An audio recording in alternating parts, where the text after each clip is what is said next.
I think you have a lot to share with us. Please welcome.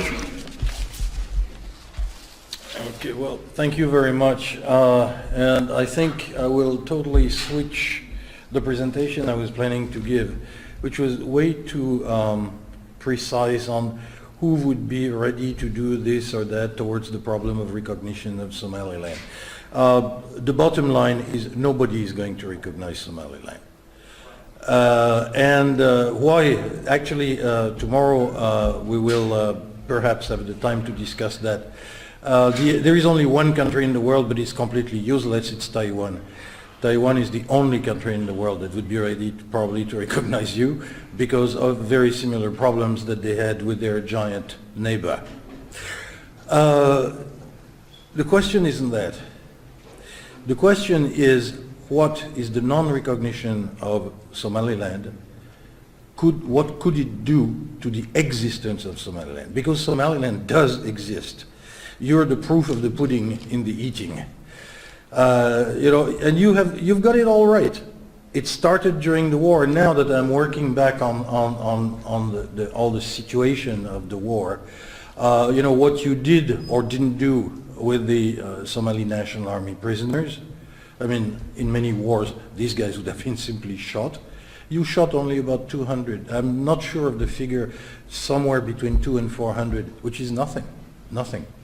If you think of the slaughter of Hargeisa in 1988. You stopped 2 civil wars after they started, and it's much more difficult to stop them once they have started than not to have them start. I mean, you've got all the marks right on every single point. If there was a kind of checklist card, you tick all the right marks. You're not going to get rewarded for it. Because, and that is the big difference with the presentation that Ahmed was doing. Not that I disagree with him, I agree completely, but my angle of vision is very different from his. His angle of vision is, are you doing it right? What could you do to do it better? The presentation we just had on the health problem is a typical example. And when he said you don't have to wait for the European Union, you Swedes, you're nice guys, you can do it right now, fine. But he is trying to be programmatic and forward-looking. I am a son of a bitch. I look at reality as it is. It's not the same. Now, the next president of Somaliland, whether it's Mr. Warabe, who is here, or whether it's Mr. Musabihi or anybody else that I don't know, is now into an emergency situation. This is not business as usual. You guys did a quarter of a century of wonderful business as usual. This is the end. Business as usual is not sufficient anymore. Why? Not because of your inside problems. You're just the opposite of Somalia. Actually, the reason why is very interesting, since you're the same people, same language, same religion, same culture, and so on. There's a whole reflection on that, which I, as a historian and social scientist, I'm fascinated by. You are the opposite, but similar, equivalent to Eritrea. The impact of colonization transforming a native society completely and ending up with a different product. But now the situation has come to an end. Not because of terrible inside, because when people think about Eastern Africa, they say, oh, some terrible upheaval is going to come from, no, it's from outside. Your problem is not you people, your problem is outside. Not because people want to destroy you, or please do not fall into these plot ideas and you're not being targeted by Mr. Putin or the Jews or the Freemasons or God knows what, or the Catholic Church or ET coming from another planet. There's so many, when you look on the World Wide Web, so many of these plot theories. No, you're not targeted by anybody. The problem is you're completely neglected by everybody, which is in total contradiction with all the declarations of democracy. But do not forget one thing, democracies are made by liars. Because being a politician and getting elected means you lie to your electorate. everywhere. Whether it's Mr. Trump or my own president, François Hollande, when you got elected, they're all liars. Otherwise, you don't get elected. I mean, sorry, Monsieur. You're going to have to do your little bit of lying like everybody else. But once you're elected, then what comes is what you do. And now you're in a very unique situation because once more, you got it all right. All your inner workings are fine. And there is no plot outside. And yet, you're in great danger. And it's got like to be the main mission of your next president. The situation is to try, and frankly, there is only one way, blackmail. The world now is very worried about the possibility of what is happening into the Middle East turning into a major conflagration. I'm sorry, you're going to have to use that. And to say, look, we've been good guys, we're nice.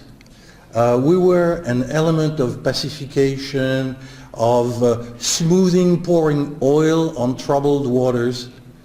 Okay, we did it for 25 years. That's a quarter of a century. That's a whole generation. Now we have these young boys who have grown, and for them the only country is Somaliland. They don't know Somalia. They were little children, or they were not even born when the war ended in 91. And we don't take care of them, they'll be Daesh tomorrow. It's your choice. And you, liars in Paris, London, and Washington, you have to wake up, or else you're going to have another pile of trouble. And frankly, I think you've got perhaps one little wedge where you can insert your finger into the soft part of the geopolitical landscape. It's called Jabuuti. Jabuuti is your entry point into trouble, and you have to go into trouble. This is the end of being nice guys. You're nice guys, you're finished. In 10 years, you'll really be Daesh, whether you like it or not. And you'll be Daesh out of these boys that, in a way, whether you want to or not, you will have lied to.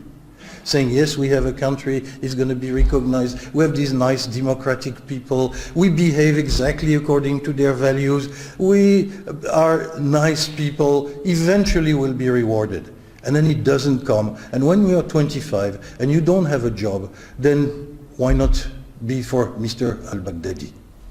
Why not? You know? We even, in our democratic countries, we get boys, and even some girls, who come from the bottom of our societies. They are now in Syria.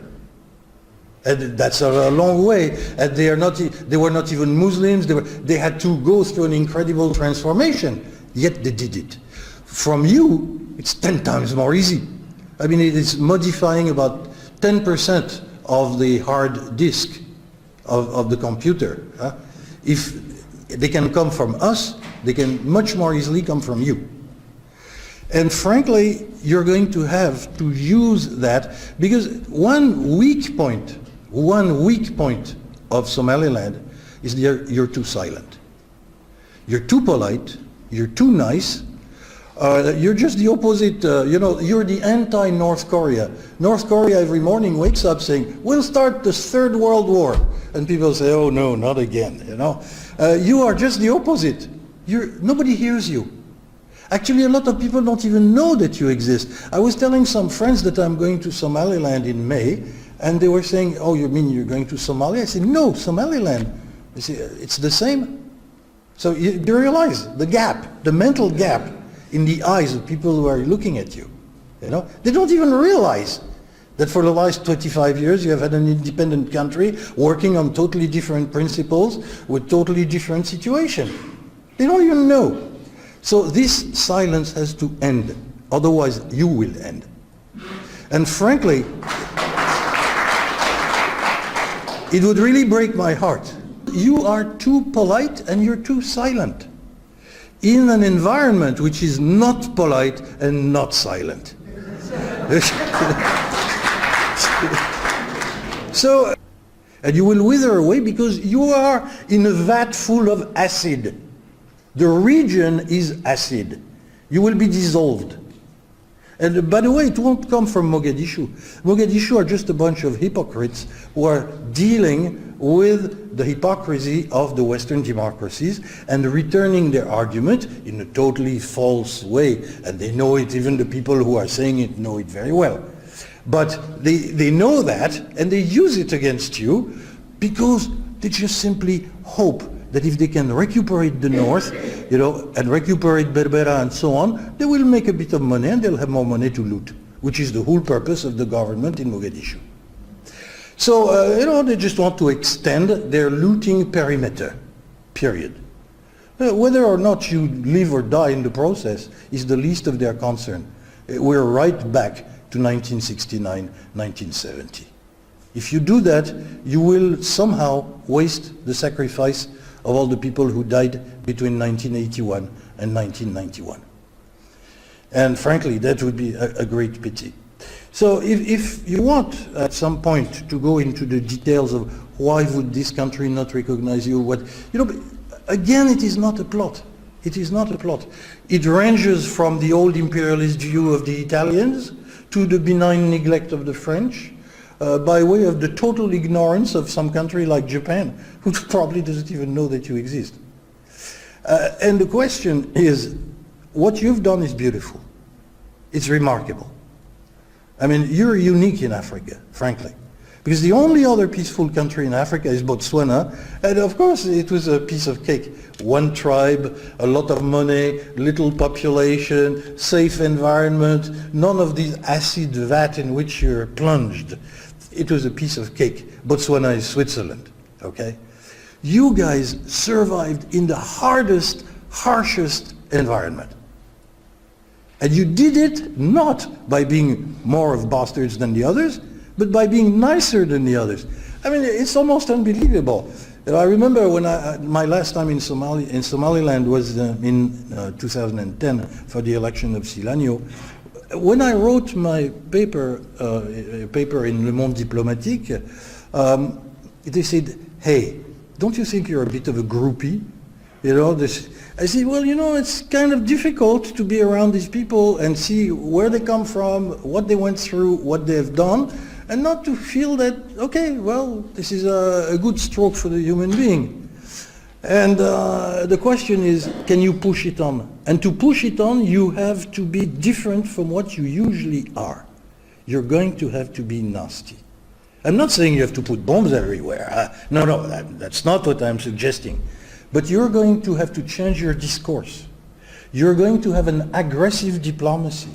You're going to put some kind of a feeler, a connector to Baghdad and to Damascus and to Ankara. You're going to have to use all these things because they're the things that threaten you, and you have to do what you did during the war. Flip it over. The very thing that can kill me, if I can turn it around, I will live through that. And you can do it again. But it's going to be it's another struggle that is opening now. It is not the struggle for recognition because being polite to some Uruguay or being polite to Thailand, and they'll say, oh yes, you're so nice, you fit all the criteria, oh yes, we will recognize you because why wouldn't we? You're a very good Democrats. Forget that.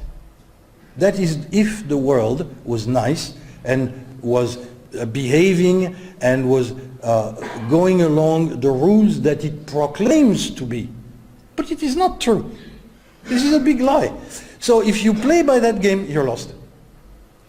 And you're going to have to change gears and to realize that maybe one day Bangkok will recognize Somaliland, but it will be because the Americans or the Chinese will tap them on the shoulder and say, hey, you recognize these guys? And they say, where are we? Yeah, well, don't ask questions. We tell you, and we are the local godfather, okay? Whether it's Beijing or Washington.